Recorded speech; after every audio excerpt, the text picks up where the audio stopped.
100 years ago, America was just emerging from both World War I and the fight against what was then referred to as the Spanish flu. The exact number is unknown, but it's estimated that worldwide between 50 and 100 million people died.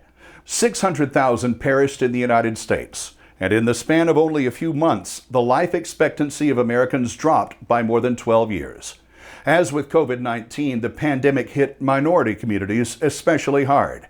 And in talking recently with Dallas historian and genealogist Donald Payton, he mentioned a name few locals have likely ever heard: Kenya Tsukahara. The first Asian doctor in the state of Texas was Dr. Tsukahara.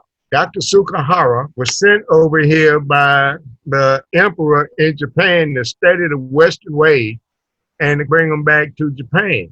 Well, Dr. Tsukahara was set up inside Dallas. When the fever came in, people was making up awful smelling stuff, rotten eggs and things, and they was wearing it around their necks and carrying stinky stuff in their pockets to cure the fever. Actually, what it did is that it kept people away from you.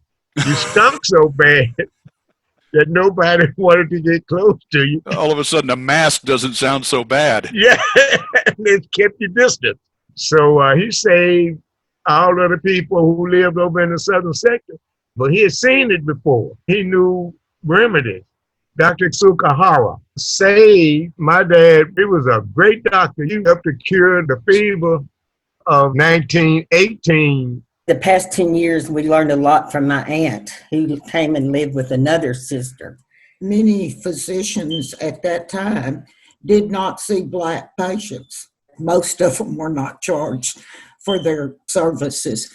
They paid in chickens and whatever they had. Your grandfather was called Dr. Jap, and that sounds so terrible to say now, but your heritage would have been something you would not have talked about.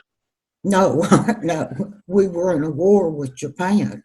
When you're in a war with a country and your heritage is that country, it made it very difficult. I remember my mother telling me government officials would check on me because I was Japanese, just to be sure I was being good. Most people you meet don't have that kind of stuff in their history.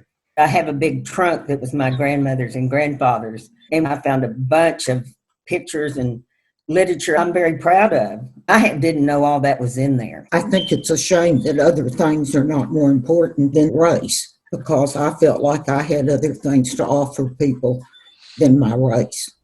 Dr. Tsukahara's sense of duty was carried on by his children. Ellen and Martha's father, Dr. William Tsukahara, practiced medicine in South Dallas until his death in 1980, while an uncle fought against the Axis during World War II in Europe with the all-Japanese American 442nd Infantry Regiment, the most decorated combat unit in American military history.